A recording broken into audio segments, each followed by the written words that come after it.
శ్రీ గురుభ్యో నమః. శ్రీకృష్ణ గురు చరణ సన్నిధి అనే గ్రంథంలోని అంశాలను చెప్పుకుంటూ ఉన్నాము. అందులో భాగంగా కాకినాడ దివ్యానుభవ అనుగ్రహము అనేటువంటి అధ్యాయములో మనమున్నాము. కాకినాడ హోమియో క్లాసెస్ జరుగుతున్నాయండి. పున్నయ్య శాస్త్రి గారు చెబుతూ ఉన్నారు. పిల్లల స్నానమునకు బావిలో నీరు తోడుచున్నాను, ఎంతయో సంతోషముగా ఉన్నది. శ్రీ పిడూరి వెంకటేశ్వరరావు గారి భార్య సుశీలమ్మ గారు భోజనము ఫలాహారము ప్రేమతో పెట్టుచున్నారు. రాత్రి 11:30 వరకు మాస్టర్ గారి సన్నిధిలోనే కూర్చుండుచున్నది. వద్దన్నను వినుటలేదు. అన్నము తినేవారు కారు, ఇంటికి పోరు. మరలా ఇట్టి భాగ్యము రావద్దా అని నాతో ఆమె పలికినది. మాస్టర్ గారు ఒక మడత మంచముపై శయనించడివారు. నేను పిడూరి మురళి నేలపై చాపపరుచుకొని శయనించడివారము. మురళి శ్రీవారిని సేవించెను. నాకు అవకాశము కలగలేదు. జూన్ 8వ తేదీ మాస్టర్ గారు నీరసముగా ఉన్నారు. రాత్రివేళ నిద్రలో మూలుగుచుంటిని. నేనది విని ఎంతయో బాధపడితిని. భారత భూమి క్షేమమునకై ప్రపంచ శాంతికై వారు పొందుచున్న తపనయే ఆ మూలుగుడుగా వ్యక్తమగుచుండెనని నాకు అనిపించినది. వారి హోమియో పాఠ ప్రవచనములు సరళ సుబోధములై కమ్మని కథల వలె ఆకర్షించుచున్నవి. నేను వారు ప్రవచించుచున్నప్పుడే నా ఓపిక మేర నోట్స్ వ్రాయసాగితిని. నన్నెవరో శ్రోత ఒంటరిగా అడిగారు ఒకసారి. అప్పుడప్పుడు ఏల మాస్టర్ గారు కఠినముగా మాట్లాడేదరు అని. నేను చెప్పాను, ఆయన జగజ్జనని జగజ్జనకులు కావున తమ పిల్లలకు మన బాగుకై ఆవేదనతో ఆ విధముగా అప్పుడప్పుడు అనుచుందురు అని. మాస్టర్ గారు నన్నొక క్షణము కూడా వదులుటలేదు. సదా తన వెంటనే ఉండవలెనని నిర్దేశించిరి. ఉదయము ప్రవచనము, ఫలాహార సేవనము, వైద్య సేవ, మధ్యాహ్నము డిక్టేషన్, సాయంతన ప్రవచనము, ఆహార స్వీకారము, డిక్టేషన్, నిద్ర, చివరకు మేల్కొనుట అన్నిటను తమ వెంటనే నన్నుంచిరి. రాత్రిపూట వారు భోజనము చేయక మామిడి పండు స్వీకరించడివారు. ఆ స్వీకార విధానము ఎంతో నైపుణ్యముతో కూడినది. నేను గమనించడివాడనే కానీ నాకు అలవడలేదు. ఒకవేళ నేను లెట్రిన్కు వెళ్ళినను వైద్యాలయమునకు వెళ్ళు సమయము కదా, త్వరగా రమ్మని కేకలు వేసడివారు. మేమున్న వసతి గృహము నుండి వైద్యాలయము ప్రవచన మందిరము అదియే. వైద్యాలయము అక్కడకు నన్ను వెంటబెట్టుకొనియే మాటిమాటికి నడుచుచూ తీసుకొని వెళ్ళి తీసుకొని వచ్చేవారు. దారిలో హాస్య సంభాషణలో దేశ క్షేమమును గూర్చియో ఆధ్యాత్మిక సాధనను గూర్చియో భాగవతాది పురాణ గాథా రహస్యముల గూర్చియో ముచ్చటించుటగా ఆవించడివారు. తమ సన్నిధిలో నిరంతరము ఉండవలయునని వారు నన్ను గూర్చి ఆకాంక్షించిరి. ఒక దినమున లెట్రిన్లో నేనుండగా దాని తలుపులు తట్టి, తొందరగా రా, డిస్పెన్సరీకి వెంటనే వెళ్ళాలి, నేను నీకోసమై వేచి ఉన్నాను అనిరి. వారు సన్నిధి ఒక్క క్షణము కూడా నేను కోల్పోరాదనియు, ఒక్క కేసు కూడా నేను గమనింపకుండా విడువరాదనియు వారి తపన. వారి ప్రేమ నా శ్రీకారావధిని దాటిపోయినది. మ్రోయింపకోయి మురళి అని మురళీగానానందము తట్టుకొనలేక ఒకసారి రాధ కృష్ణునితో పలికినదని మహాకవి శ్రీ దేవులపల్లి వెంకటకృష్ణ శాస్త్రి గారు ఒక పద్యము రచించిరి. నా పని కూడా మాస్టర్ గారి విషయమున అట్లయినది. వారి ప్రేమ శ్రీరామకృష్ణులు తన శిష్యులపై నెరపిన ప్రేమతో పోల్చదగినది అనిపించినది. తదనంతర కాలమున ఒక దివ్య ప్రణాళిక వ్యూహమున నన్ను పరికరముగా వినియోగింపవలెనని వారి సంకల్పము కాబోలు. మరియు తమ దివ్య సాన్నిధ్య సాంగత్యములతో నన్ను సాధనలో ముందుకు తీసుకొని వెళ్ళవలయుననియు వారి సంకల్పము కాబోలు. నా మాతృదేవత దేహత్యాగము చేసిన పిదప మాస్టర్ గారు నాకు వ్రాసిన లేఖలో ఇక నేనే తల్లిని అని వ్రాసిరి. ఆ అభయ ముద్రను వారిప్పుడు నిలబెట్టుచున్నారు. తమ శిశువుగా నన్ను ఆదరించుచున్నారు. వారి ప్రేమ కన్నా అధిక ప్రేమ లేదు. భగవంతుడే వారుగా నన్ను తన ప్రేమ వర్షమున ముంచెత్తుతున్నారు. ఈ భావములన్నీ నేను ఎప్పటికప్పుడు నా దినచర్య సంపుటిలో లిఖించి ఉంటిని.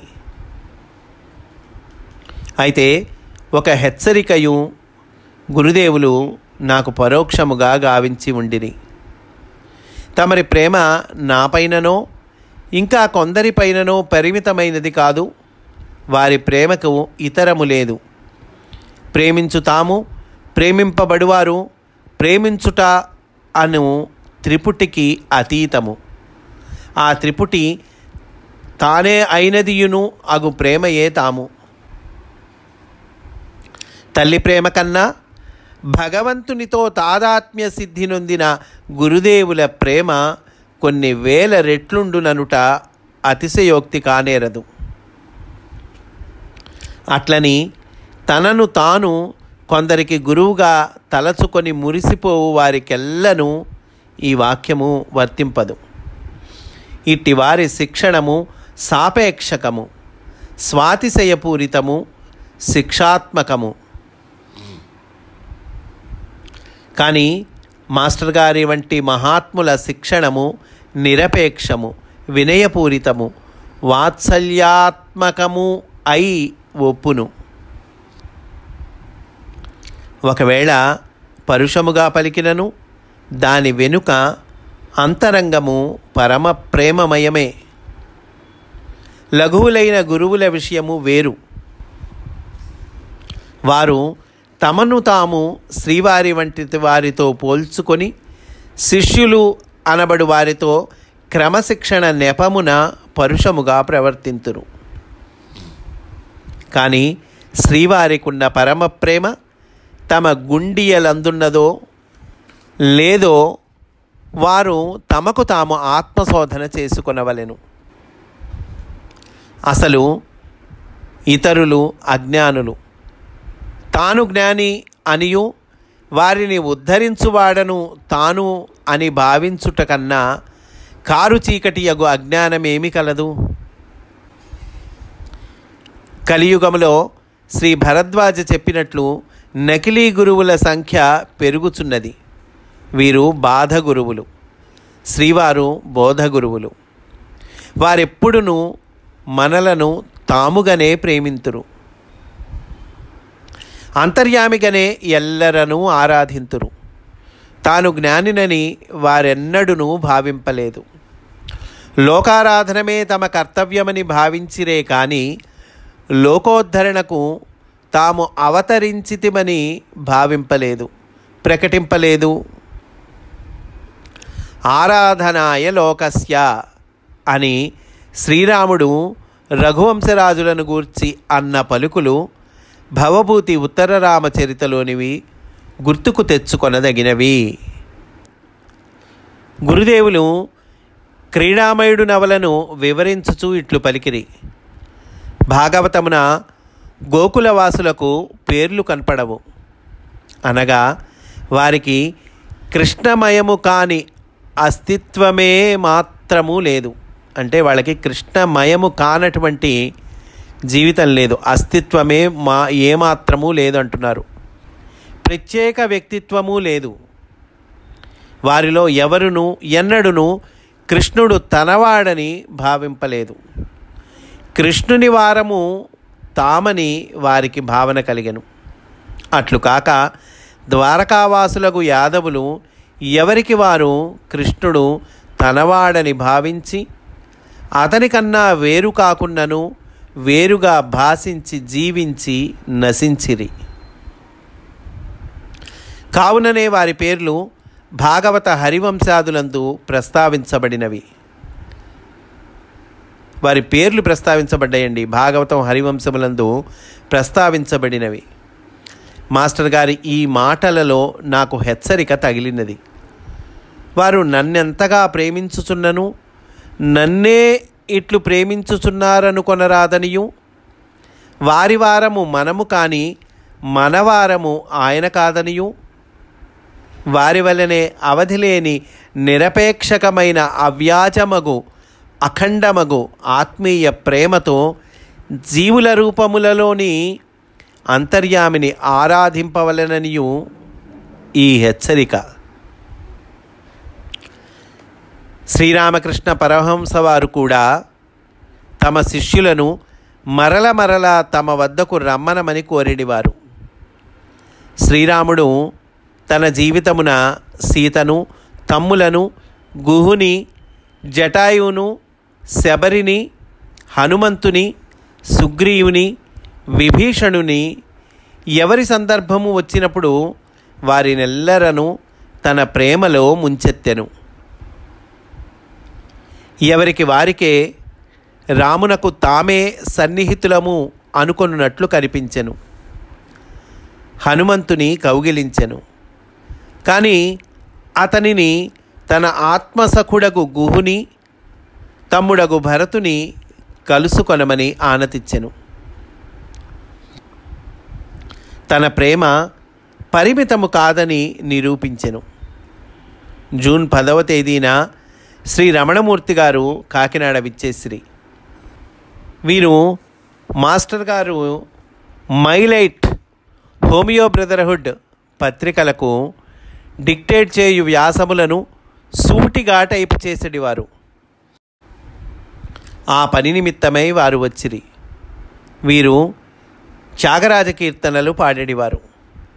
ఒకసారి గురుపూజలలో ఏలా నీ దయ రాదు అను త్యాగరాజ కీర్తనను దైన్యముతో పాడుచుండగా మాస్టర్ గారు అడ్డుకొని త్యాగరాజు గారి భావము రాముని దయకై దీనముగా మొరపెట్టుకొనుట కాదనియు, నా మీదకు నీ దయ ఏలరాదు అనగా రాకుండా ఎట్లుండునని దబాయింపు అనియు సెలవిచ్చిరి. భక్తుడు భగవంతునితో చనువు తీసుకొని దబాయించుటకు ఈ కీర్తన ఉదాహరణమని తెలిపిరి. రమణమూర్తి గారు మాస్టర్ గారికి వ్యక్తిగత సహాయకుల వంటి వారు. వీరి రాక నాకు సంతోషాన్ని కలిగించినది. ఇంకొక విషయము, భగవంతుడు ఎక్కడ ఉంటే భాగవతులు అక్కడికి వచ్చేదరు అని అనిపించినది. శరభయ్య గారు కూడా వచ్చి కొన్నాళ్ళుండి వెళ్ళిరి. వీరు మాస్టర్ గారితో తమకు గల అనుబంధమును గూర్చి నాతో సెలవిచ్చిరి. బందరులో శ్రీ విశ్వనాథ సత్యనారాయణ గారు వసించుచున్న దినములలో శరభయ్య గారు తమ సాహితీ గురువులకు వారిని కలుసుకొనుటకు వెళ్ళిరట. అప్పుడు వీరు యువకులు. మాస్టర్ గారు అప్పటికే అచట ఉండిరట. వారును యువకులే. వీరిరువురును 3 దినములు సహవసించి సత్యనారాయణ గారి సాహితీ గోష్ఠులలో పాల్గొనిరట. తర్వాత చాలా కాలము వరకు కృష్ణమాచార్యుల వారి ఆచూకీ శరభయ్య గారికి తెలియలేదు. కొన్ని ఏండ్లకు ఆంధ్ర విశ్వవిద్యాలయమున పనిచేయుచున్నారనియు, ఆధ్యాత్మిక విద్యను ప్రసాదించుచున్నారనియూ తెలిసినదట. వారిపై గౌరవము కలుగుట, పాతవైన తీయని స్నేహపు స్మృతులు గుర్తుకు తెచ్చుకొనుట జరిగినది. ఇంతలో ఉన్నట్లుండి మాస్టర్ గారు శ్రీరామకృష్ణ చెట్టి డిఐజీ ఆ శ్రీరామకృష్ణ చెట్టి గారితో కలిసి శరభయ్య గారి నివాస ప్రదేశమగు రాజమండ్రి వేంచేయుట జరిగినది. శ్రీరామకృష్ణ చెట్టి గారి సాయముతో తమ పాతమిత్రులకు శరభయ్య గారిని కలిసి కొనవలెనని శ్రీవారికి అనిపించినది.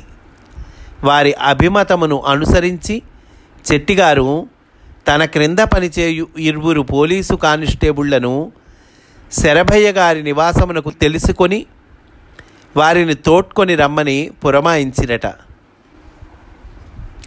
ఈ కానిస్టేబుళ్ళు శరభయ్య గారి వద్దకు వెళ్ళి, మాస్టర్ గారి సంగతి ఏమీయూ ప్రస్తావించకుండా మిమ్మల్ని వెంటనే మా వెంట తీసుకొని రమ్మని డిఐజీ గారు మమ్ములను పంపించిరి అని చెప్పిరట. అంతటా శరభయ్య గారు తనలో తాను, పోలీసు ఆఫీసరు తన వద్దకు పిలిపించు నేరమేమియూ తాను చేయలేదే అని విస్తుపోయిరట. ఏమైనను పోలీసు వారి వెంట వెళ్ళినప్పటికీ మాస్టర్ గారి దర్శనము ప్రాప్తించినది. దానితో శరభయ్య గారు పరమానంద భరితులైరి. శ్రీవారు శరభయ్య గారిని శ్రీకృష్ణుడు కుచేలుని వలె కౌగిలిలో పొదివిరట. అప్పటి నుండి మరలా వారి స్నేహము చిగురించి వికాసమునొందినది. మాస్టర్ గారి కోరికపై శరభయ్య గారు శ్రీవారి నవల పురుషమేధముపై తన విలువైన అభిప్రాయములను రాసిరి. శ్రీవారి నిర్యాణానంతరము వీరు మిత్ర వియోగ దుఃఖములో మునిగిరి. 1986లో రాజమండ్రిలో చిరంజీవి వరాహ మిహిరాచార్య నిర్వహించిన హోమియో తరగతులను నేను హాజరైతిని. శరభయ్య గారు మమ్ములను 2 తమ నివాసమున ఆతిథ్యమునొసగి ప్రేమతో ముచ్చటించి శ్రీకృష్ణ కర్ణామృతమును భక్తితో వినిపించి ఆదరించిరి. అప్పటి నుండి నేను అనంతకృష్ణ గారు ఈ కావ్యమందలి శ్లోకములను మాటిమాటికి పాడుకొనుచు ఆనందించుచున్నాము అని అంటున్నారండి పున్నయ్య శాస్త్రి గారు. ఈరోజు ఇక్కడితో పూర్తి చేసుకుందాం. రేపు కూడా ఇదే అంశంలోని విశేషాలను చెప్పుకుందాము అని సవినయంగా మనవి చేసుకుంటూ స్వస్తి. వాసుదేవ.